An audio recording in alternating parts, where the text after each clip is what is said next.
Конечно, жемқорлар барлық нарушениенің барлық жемқорлар сотталсын.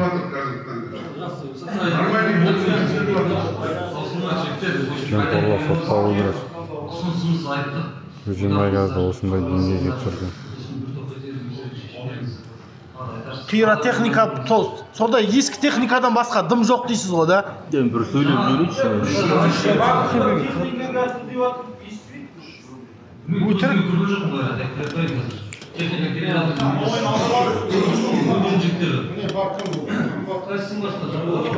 Жүйттер, бір мұрсат, қызық емес қой бізге олар. Давай тоқтатайық. Ассалаумағалейкум, жамағат. Алла сабырлы берсін. Бүгін дейтін осымен 29 мамыр болды ғой, былай айтқанда. Көпшілігіңіздің үйлеріңізде бала шаға отырсыздар. Жаңағындай ертең келесі күн балалар мерекесі дейді. Барлығыңызда бұл осы өмірдің қызығы кім дейді? Бала дейді ғой, былай айтқанда. Тек мерекелер құтты болсын дейміз ғой. Сау бол. Бүгін кеңес ұсыныс істеп отыр ғой. Өзенайгаздың тарапынан, басшылық тарапынан. Біз өткенде 16 мамыр күні Ақтау қаласында осы жұмыс тобы құрылып, бүкіл Ақтау облысының орынбасарлары бар, және де сол жерде қорғау органдары бар, және де осы жұмыс беруші жұмыстан шығып қалған жұмысшылар болып, сол жерде неше күннен бері талқылап жатыр, үшіншісіне отырған шығармыз. Өткенде де нақты сол жерде де жауап, протоколдарды да нақты біз қолымызға алған жоқ. Былай айтқанда, біз осы уақытқа дейін жігіттер көрдіңдер ғой, Астанадан бері қарай келгелі ешқандай бізде шешім жоқ, нақты отырыс жоқ. Барлығы мынау қаралау деп айтуға болады, созғылап бізді халықты былай айтқанда әбігерге салып отыр сөздің шынына келіп. Қинап та былай айтқанда. Мыналар қашан сынады екен, осындай келісімге келер ме екен деген сияқты әңгіме. Қашан сағын сындырады. Келген комиссияның жүрісі анау 30 күн болды, әлі нақты біздерге олыңда жауабы жоқ. Біздер айттық өткенде сол комиссияға біздер қатысуымыз сұрадық, солай емес па? Өкіл болып 10 адам болып қалғанда да осы ұсынысты біз Өзенайгаз тарапынан және де осы алгоритм туралы жөнінде біз осы ұсыныстардың барлығын ішінде жүріп жатқан кем кетіктері бар, солардың нақты ақпарат ретінде берген болатын біз тексеру жөнінде. Ал былай айтқанда қазіргі таңда бұл тексерістің өзі 30 күнге созылды, бірақ манағы айтып отқан 60% деп өздері айтып отыр ғой, технологиясы жаңартылмаған дейді. Значит, осы жерде қазір Жаңаөзен кәсіподағының төрағасымын, осы жұмысшылардың, былай айтқанда, осы кәсіподақтармен де ақылдасып, бірге әріптес болғаннан кейін жүрмін, естіп жатырмын да көп мәселені. Бұлардың осы уақытқа дейін талқылап, арыз түсірген Қазмұнайгазға мынандай зат болып жатыр, мынандай зат чикі, мынандай зат осындай, мынандай жалақымыз деген сияқты сөздердің барлығы тапсырылған, бірақ уақытында қаралмайды да. Уақытында қаралмайды.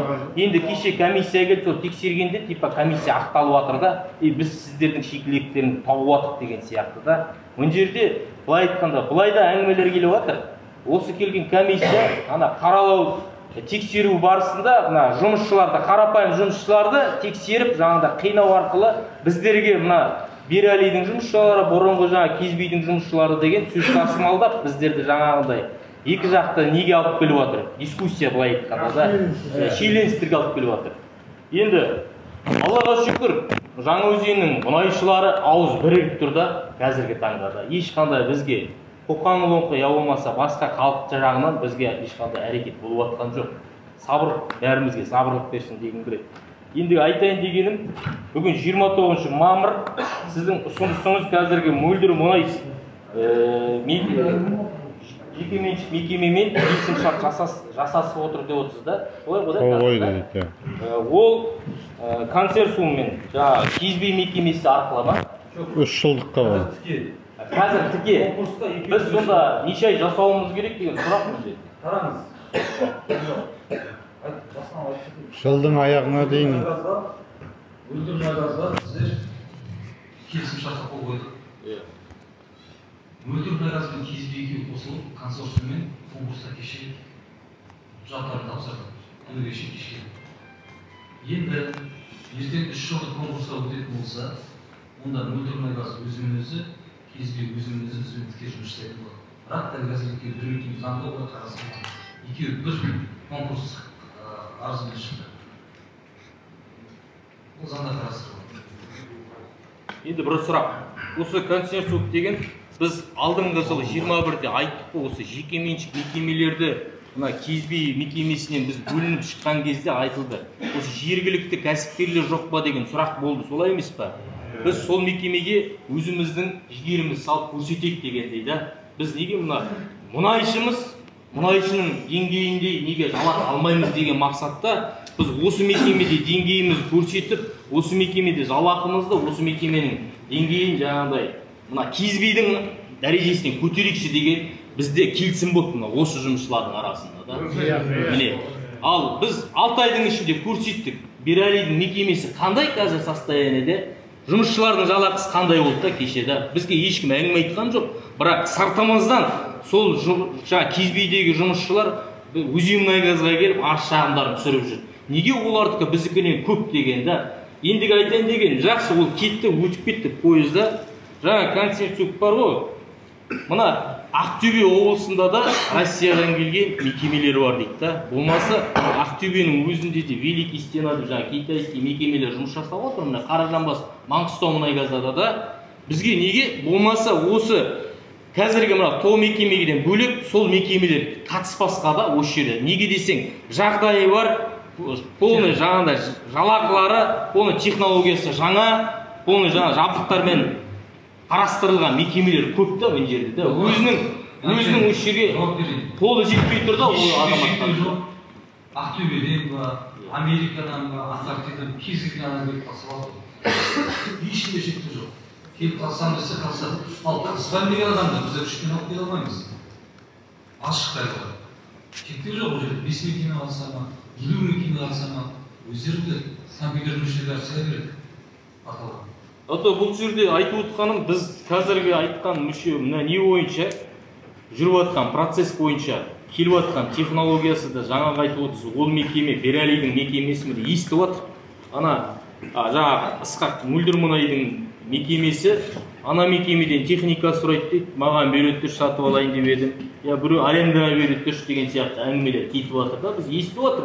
Ол ана өзен кішкентай жер ғой, былай айтқанда да. Бәріміз естіп тұрдық та. Кімнің қорасында не тұрғанын бәрі біледі да.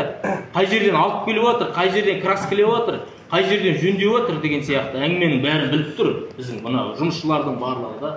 Бұл жаңағы айтқан сіз тексеріс жүргізіп жатыр деп отырсыздар, жаңағы Промбесі бар, басқасы бар да. Міне Жетібайда Вестол дейтін мекеменің қазір 102 техникасы жаңа тексерістен техосмотрдан обслуживание мекемелер ешқайсы бармай отыр. Неге? Бұл жерде пункт бар, 29 пункт дейді да. Анаумен тексеретін болса, ішінде 2 пункт орындалмаса, анау жарамсыз деп отыр дейді.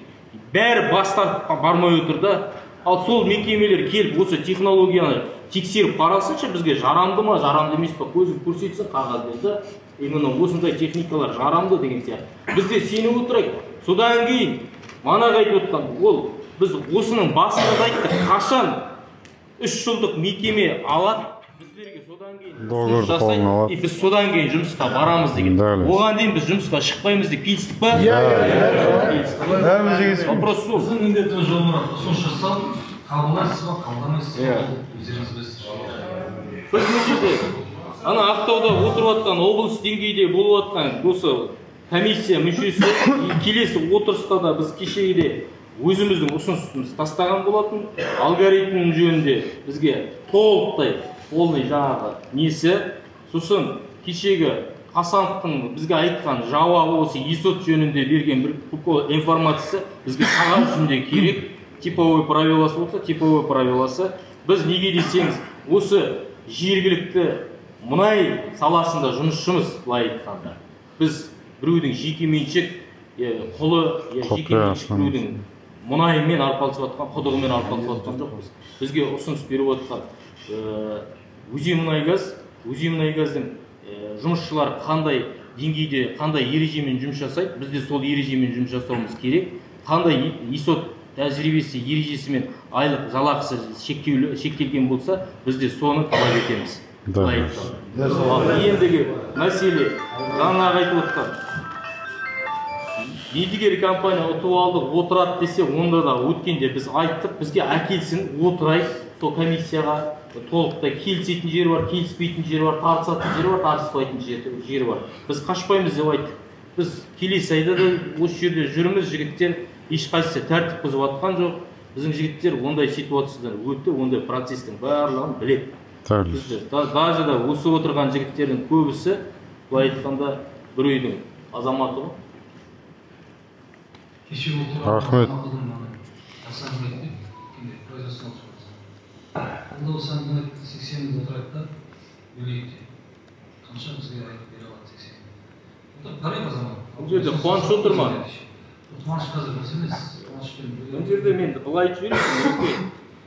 Міне біздің тариф кеше күні кеше 22-де 2808 болды да, 2808 болды тарифіміз. 23-те. 23-те.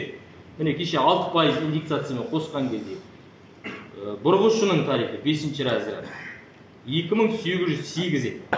Біз енді былай айтқанда өзіміздің 15 күндік вақтылық сағатымыз бар ғой, 205 ночты қосқанда да, ночты қосып 15 прерыватығымыз бар. Өткен жылғы 21-дегі алатын прерыватық. Жұрттың бәрі басқа мердігер компаниясы бар, еншілес компаниялар бар, барлығы 20%-ға көтерілгенде тек қана осы Кезбе мекемесі 21-де арбитражбен тек қана 4 лауазымға 15 прерыватық алған болатын. Онда да халықты қудалап, азғырып, жаңағы 700 адамның қолын жинап, осы кәсіподағы бар, жұмысшылар бар, жұмыс берушісі бар, барлығы осы халықты алалап кетті сол кезде. Бәрі куә осы жердегі жігіттер. Ал енді айтайын деп отырған, мына жерде біз 720 деген сағат бар.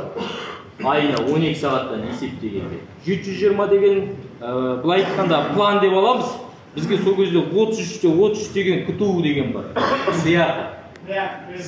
Сыйақыны алған кезде қолымызға одан ОПП пенсионный жаңағы подоход налогтың бәрін алып тастағанда 20% алып тастағанда қолымызға 706 шығып отыр. 5-ші разряд. Көрдіңіздер ме жігіттер? Біз сонда мұнайшының жалақысы Өзімұнайгаздың пресстің 5-ші разряды былай айтқанда қолына 1.300.000, 1.400.000 алып отыр. Пайызы неше сонда? 50%. 70% қайда айтқан? Примерно солай да? Жетпейді вообще, 70-ке жетпейді.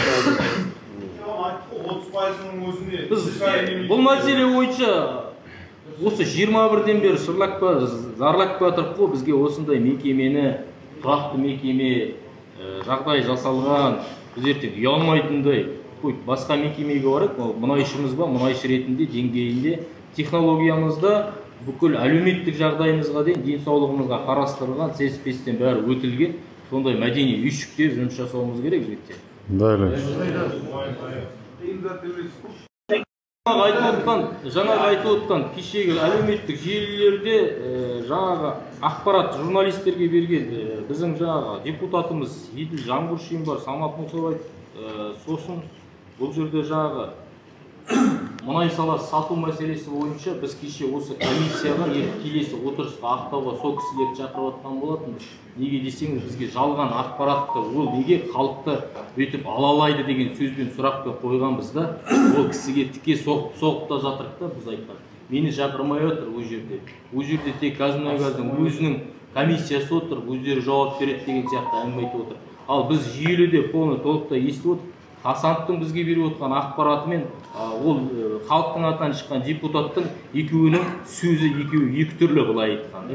Офшорлық деңгейде дейді, бұл жерде біздің жаңағы модернизация жасалмаған, Өзімұнайгаздың өзі айтып отыр, 60% бүкіл техникасы жарамсыз деп отыр. Ол значит, адамның өміріне қауіпті деген сөз. Біз конституциямызда адамның өмірі деген бірінші тұр былай айтқанда.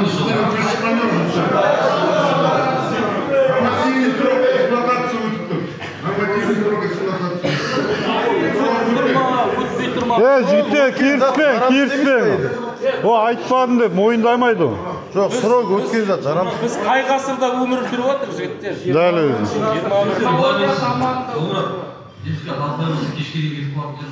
Қаршы тоқтатайық болма.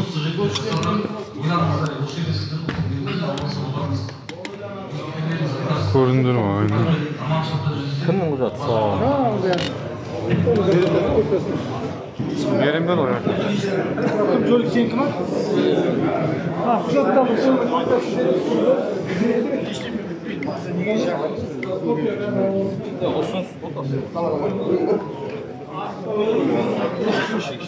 Ya bizге концерттің керек емес. Мінекей ол ана екі мекеме бар ғой. Алама жеке бөлек бір мекеме алып жоқ. Жеке бөлек. Оның жеке де ананың балазинесі.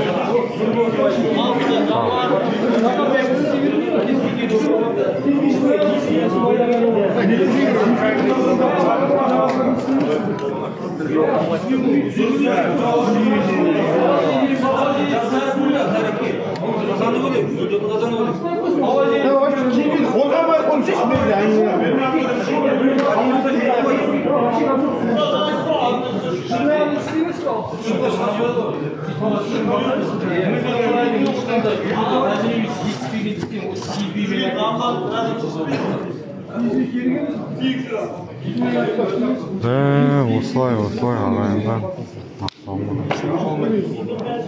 Көріп тұрғанымыздай. Астанаға кетеміз.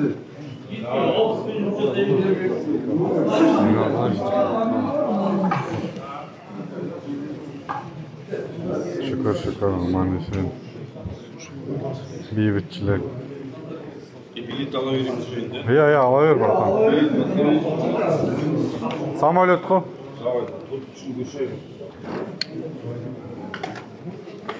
Samolyot var. Tüptüke samolyotqa jigitler minib ketaverin.